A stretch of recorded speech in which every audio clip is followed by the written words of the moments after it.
unfinished business. Get ready for another dance masterclass because it's time for Choreography Corner.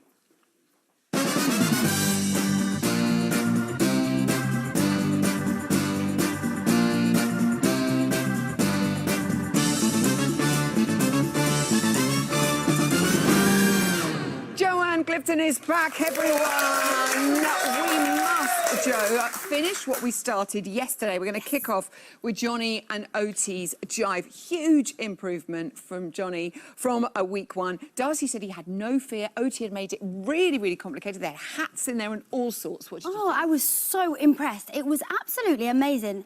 He had a real competitive routine there. Oti gave him everything and more with the hat as well. And he managed it, and he really put all his effort in as well. I think, like, one thing, I think Craig picked up on his arms and hands or something like that. I wouldn't say so much his arms, but his hands, yes. So he needs to have a little bit more energy in the hands, but not too much. In the jive, the arms and hands are supposed to be a little bit more relaxed and just moments of, like, spikiness and strength in them, like the cha-cha-cha, let's say. So not too much, but as if he's just even holding this, or holding his phone, or holding an apple, or playing the piano. That kind of tone he's got to have in the jive, in his hands. Just a little bit there. Yeah. Good stuff. Other than that, amazing. Good work, Johnny. Joe and Katya's tango now. Now, for Shirley, it took a little bit long to get started at the beginning, and Craig said there was too much attack. Would you be in agreement there? Yeah, it's basically the same comment that I got last year with my tango with Ori, that we didn't start early enough. And okay, I kind of get that, and we should listen to the judges and start earlier, and I'm sure she will from now on. But in her defence and my defence, we hear parts of the music that we think, yeah, that's where we should be, and hold and bang down the room. But, you know, we'll make the judges happy. Too much attack? No, absolutely not. I don't think you can get enough attack in a tango. We're always told to attack the space, attack the space, attack the space, which I think he did. I think, if anything, his hold needs sorting out. His right arm around Katya's body. He tends to take his elbow behind his shoulder, which creates problems. It gets his shoulder up, and it's too small for Katya, and he's squeezing it. He has to imagine himself as a tuna mayo sandwich. A what? A tuna mayo sandwich. Of course. Yeah. Okay? So you've got the body, which is the bread. Yeah. You've got the hand, which is the bread, and inside Katya is the tuna mayo. As soon as he slips out this way, he's squeezing it, and it's all falling out that side. Yeah. So it just all gets messy and not clean. So we need a clean-cut tuna mayo sandwich. Keep your tuna mayo tidy. Thank you very much, Joe.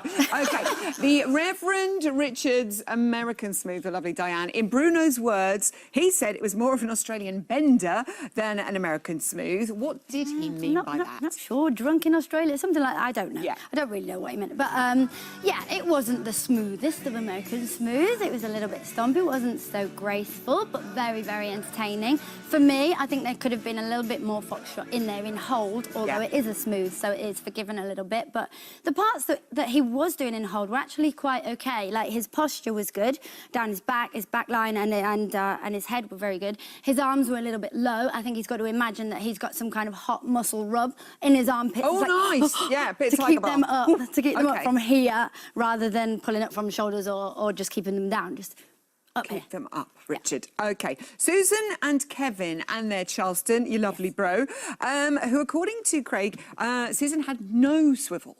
But for Darcy, she made it her own. So, discuss. Yeah, I think we could all see that Craig was right. There was no swivel. But giving it her own, yeah, definitely. Look at that. Come on, I mean, performance-wise, facial expressions, everything. I think she really performs from the heart, and I think that's what surprised the nation a little bit. She's actually really good. But I think it's demo time. Go,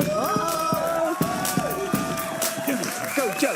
Yeah, she wasn't swivelling, but she did do some kind of weird walk that kind of could have come off as a swivel, but wasn't. I don't even know if I could do it.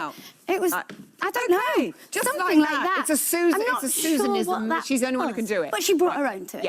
A swivel, an easy way of trying to learn it is getting on your balls of your feet and then thinking of Dorothy from The Wizard of Oz. Yeah. And you're just basically going, there's no place like home. There's no place like home. There's no place like home. Joining at home. There's no place like home. Then you put the forward point, backward point. There's no place like home. There's no place like home. I like that. There's no place like home. That's good for movie week as well. Yeah. I like it. Thank you, Joe. OK, Charlotte and Brendan's cha-cha-cha. Now, it didn't quite go according to plan. Poor Charlotte on Saturday. But Shirley thought the routine could have served her better if it had been a bit simpler. What do you think? Okay, I think, yeah, maybe he shouldn't have put the pot stirrer in, because I don't think even I could do that. I think, you know, us pros struggle to do that, so to give it to Charlotte on week 2. But having said that, the rest of the routine was quite basic cha-cha. Yeah. So it wasn't too difficult. I think she was just fixated on that one step and getting it right, and from the beginning, that's what messed her up a little bit. Yeah. I mean, she is beautiful. She looks stunning. She's definitely got the body for it. I'm hoping without the nerves of those steps, maybe she'll improve. And I think she's more of a ballroom girl. Yeah. Nothing wrong with that. I'm more of a ballroom girl than Latin. That's absolutely fine. So I can't wait to see her ballroom. Yeah. And I'm hoping that this hasn't knocked her confidence for the rest of the OK, I know, Charlotte, we all love you. She's got to keep that confidence. Simon's waltz now. Now, this dance, we know it meant so much to him. How much did that come through in the choreography? I think quite a lot. I think it was a beautiful, quite simple routine. I think we were all moved by it, by the atmosphere. I think you could see little looks that they gave each other, which were really tender. And you could tell that it meant a lot to him. And I also think he danced it well. He had good posture. His frame was good. His head was up, that was great. I think one thing he could improve on is how he uses his feet and ankles. Yeah. Not so much the footwork, he was getting that right. It's imagining maybe there's a metal spring in your ankles, so that when you are lowering and rising, it's a bit more working rather than just going Great. like that. And there is 9 parts of the foot which you can use on the floor for all the different footwork. Confusing. Things, yeah. So remember those Just think springs. about that. Finally, Aston and Jeanette and their salsa. I mean, week 2, talk about a showstopper if ever there was one. Bruno said it had the most difficult sequence of lifts that he's ever seen. What did you think? I thought it was absolutely amazing. I think well done, Jeanette, because, OK, yeah, that big lift, it did have a little tiny bit of a wobble, but come on, it was really, really difficult. But what she's done is you're only allowed 3 lifts, but she's made, like, 1 lift into another lift into another lift, and her feet didn't touch the floor. So I think she was really, really clever there. I think it was absolutely brilliant. Did not agree with Craig about the hip action. It's a salsa. You can feel the rhythm wherever. It doesn't have to be a figure 8. It could be that he's feeling it more in his shoulders on that point or more in the upper body. Absolutely fine. I think it was brilliant. Just remember to turn your feet out sometimes. OK. Thank you, Joe. It's been a wonder. Please come back very soon. Joanne Clifton. So good. Now...